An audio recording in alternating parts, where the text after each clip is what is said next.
আসসালামু আলাইকুম বন্ধুরা। সংলাপ চলছে, এদিকে বিদ্যুৎ বিভ্রাট চলছে, গ্যাসের বিভ্রাট চলছে, পানির বিভ্রাট চলছে, অস্থিরতা চলছে, মোটামুটি বিশ্বযুদ্ধ শুরু হই অবস্থা, দেশে দেশে যুদ্ধ চলছে। তবে বড় বড় পরিপ্রেক্ষিত বা প্রেক্ষিতগুলো এখন বাদ রেখে শুধু সংসার যেন ঠিকমতো চলে, সে বিষয়ে কিছু কথা বলতে চাই। এক মাস হয়নি আমরা ধানমন্ডিতে যাচ্ছি, 9 রোড নাম্বার।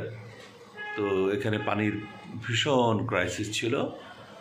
পানির ক্রাইসিসটা ওভারকাম করতে লেগেছে আমাদের প্রায় 3 উইকস। এর মধ্যে অলমোস্ট প্রায় 60,000 টাকা আমাদের পানি আনতেই চলে গেছে। এই বিল্ডিংয়ে 30টা ফ্ল্যাট, প্রচুর পানি লাগে। আমরা যে পানি কিনে এনেছি ওটার দামই প্রায় পড়েছে 60,000 টাকা। ওটা থেকে ওভারকাম করলাম মাত্র। এর মধ্যে দেখি গ্যাস টিম করে গ্যাস আসে। বেশ অনেক সময় লেগে যায় রান্নাবান্না করতে। সবাই কম বেশি ব্যস্ত, সবাই এখন অ্যাবসলিউটলি গৃহিণী বলে খুব একটা নাই, আর থাকলেও তারা এত সময় দিয়ে রান্নাঘরে সময় দিতে তারা রাজি না। এটাও ঠিক, খুব প্রচণ্ড গরম, আর এত সময়ই বা দেবে কেন? কারণ তারা তো মানসিকভাবে সাইকোলজিক্যালি প্রিপেয়ার্ড যে আমার ঠিক আছে, okay, it will take 45 minutes অথবা 1 hour for me to cook all this things. সেখানে যদি 3 ঘন্টা লেগে যায় তাহলে তো এটা not possible for her to bear এবং to spend such a long time in kitchen. তো এখন আজকে সকাল থেকে ধানমন্ডিতে আমাদের এখানে একেবারেই একটুকু গ্যাস নাই। নাস্তা কোনো রকম তো অন্যান্য জিনিস দিয়ে সারলাম। এখন গ্যাস অফিসে পাঠিয়েছিল, কেউ কিছু বলতে পারে না। গ্যাসের মিটারগুলো সব সচল আছে, টাকাও ভরা আছে, কিন্তু গ্যাস নাই।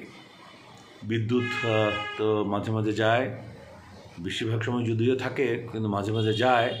এতে প্রচণ্ড যে ঝাঁকুনিটা হয় আসলে বিদ্যুৎ সিস্টেমের উপরে, এতে সবার আগে আমাদের বাসার লিফটগুলো, প্রত্যেক মাসে আমাদের লিফট সার্ভিসিং এখন অনেক বেশি খরচ বেড়ে গেছে।